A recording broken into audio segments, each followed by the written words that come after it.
ಇದೆ. ಪಂದ್ಯ ಜಯಶಾಲಿಯಾಗಲು ಇಂದಿನ ಕಟ್ಟ ಕೊನೆಯ ಪಂದ್ಯ ಇಂದಿನದ್ದು.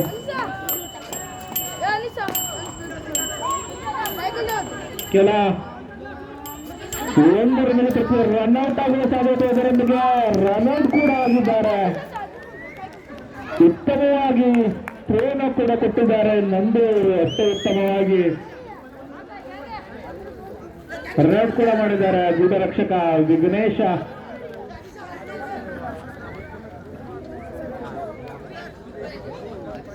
ಈಗ ರಾಜ್ಯ ಮಟ್ಟದ ಖೋ-ಖೋ ಸ್ಪರ್ಧೆ ಕಿರಣ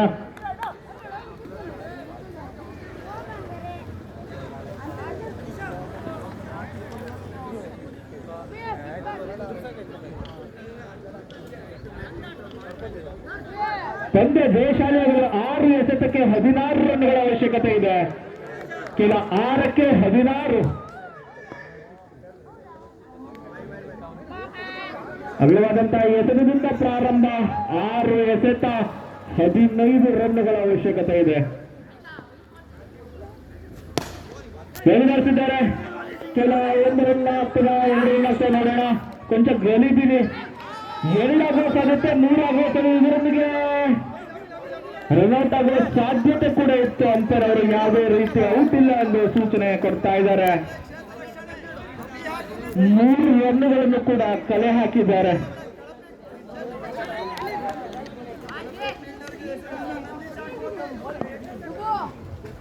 ಇನ್ನು 12 ರನ್ಗಳ ಅವಶ್ಯಕತೆ ಇದೆ.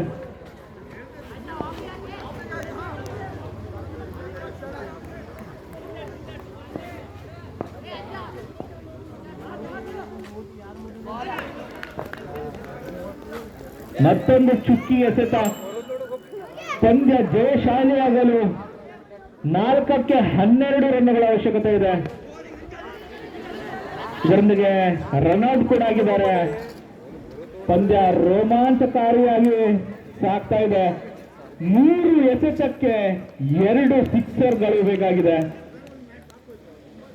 3 ಎಸೆತಕ್ಕೆ 12 ರನ್ಗಳ ಅವಶ್ಯಕತೆ ಇದೆ. ಇಂದಿನ ಕೊನೆಯ ಪಂದ್ಯ 3 ಎಸೆತಕ್ಕೆ 12 ರನ್ಗಳಲ್ಲಿ ಮುಕ್ತಾಯಗೊಳ್ಳಲಿದೆ ಇಂದಿನ ಕೊನೆಯ ಪಂದ್ಯ.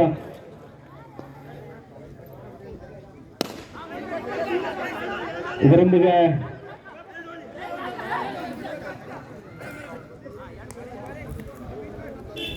ಎರಡು ಎಸೆತಕ್ಕೆ 11 ರನ್ಗಳ ಅವಶ್ಯಕತೆ ಇದೆ.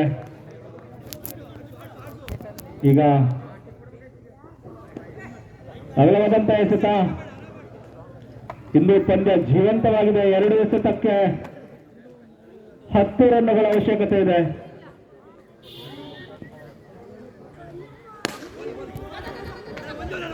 ಕೇವಲ 1 ರನ್ಗಳು ಮಾತ್ರ ರನ್ಔಟ್ ಆಗುವ ಸಾಧ್ಯತೆ ಕೂಡ ಇತ್ತು.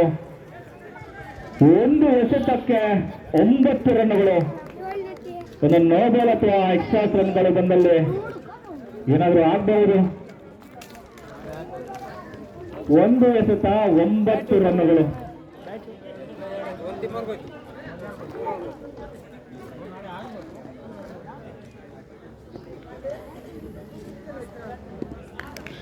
ಅತ್ಯುತ್ತಮವಾಗಿ ಪ್ರದರ್ಶನ ತೋರಿಸಿ ಇಂದಿನ ಕೊನೆಯ ಪಂದ್ಯವನ್ನು ಗೆಲುವಿನೊಂದಿಗೆ